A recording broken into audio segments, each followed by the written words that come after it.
수수료 인상과 배달 지연 등 논란을 겪어온 대표 배달 플랫폼 배달의 민족이 이용업주들을 위한 혁신을 선언했습니다. 운영사 우아한 형제들의 김범석 대표는 파트너들이 장사에만 집중할 수 있는 환경과 다양한 성장 기회를 만들겠다고 밝혔습니다.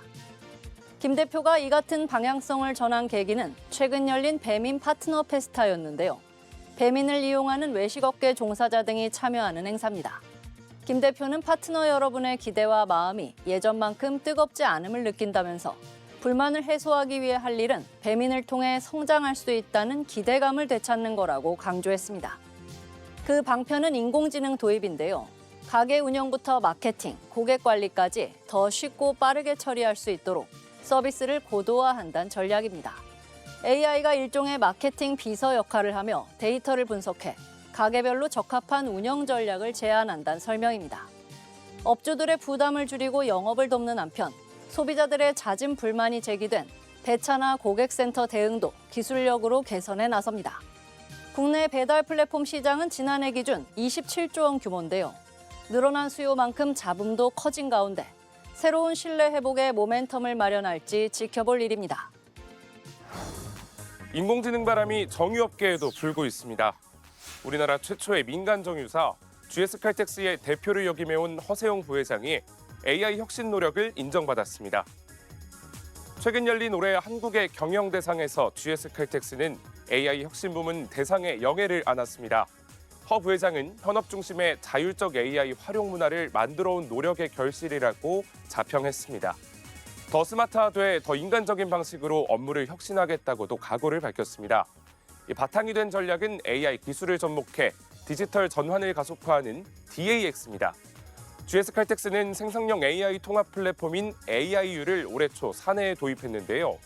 여수 공장에선 인공지능 기반 폐쇄회로 TV로 잠재적 위험 요소를 실시간으로 감지하고 고위험 작업군에 드론과 로봇을 활용 중입니다.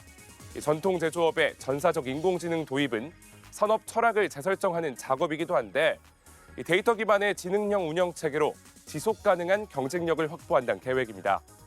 오너 4세로 책임 경영에 나선 허 부회장이 업무 방식의 변화를 넘어 정유 산업의 체질 개선을 이뤄낼지 주목됩니다. 신한금융그룹이 진옥동 2기 체제에 돌입했습니다. 진옥동 회장은 신한금융의 40년 전 창업 초심을 되찾겠다고 청사진을 밝혔습니다. 신한금융은 지난 4일 회장 후보 추천위원회 회의와 이사회를 열고 진 회장을 차기 회장 후보로 선정했습니다. 사실상 연임에 성공한 진 회장은 내년 3월 주주총회에서 선임안이 통과되면 3년 더 그룹을 이끌게 됩니다. 지난 3분기까지 신한금융의 올해 누적 순이익은 4조 4천억 원대입니다. 다만 회추위는 이 같은 재무 성과에 앞서 진 회장이 이끈 밸류업 프로젝트에 주목했는데요. 저축은행 대출의 은행 대출로의 전환, 서민 신용대출 금리 1%포인트 인하 등이 골자입니다. 상생금융을 위한 노력으로 기업 가치를 한 단계 끌어올렸다는 평가인데요. 진 회장도 실적보다 신뢰를 앞세웠습니다. 진 회장은 인류 신환이 되기 위해 가장 중요한 건 신뢰라고 강조했습니다. 초심과 신뢰를 기치로 2기 경영에서 생산적 금융의 밑그림을 완성한다는 각오입니다. 붉은 반도체로 불린 만큼 불닭볶음면 열풍이 세계적으로 뜨거웠죠. K푸드의 위상을 높이고 수출 증대를 이룬 공로를 인정받아 김정수 삼양식품 부회장이 최근 은탑 산업훈장을 수상했습니다. 삼양식품은 지난해 7월부터 지난 6월까지 1년간 9억 7천만 달러의 수출 실적을 달성했습니다. 이 9억 불 수출탑은 국내 식품업계 중 최초인데요. 지난해 7억 불 수출탑 수상 후 1년 만에 자체 기록을 경신한 겁니다. 김 부회장은 2016년부터 불닭볶음면의 해외 진출을 주도하며 판로 개척에 주력해왔습니다.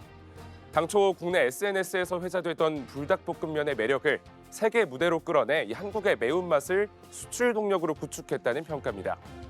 김 부회장은 음식을 넘어 한국의 식문화를 더 널리 확산시키기 위해 노력하겠다고 밝혔습니다.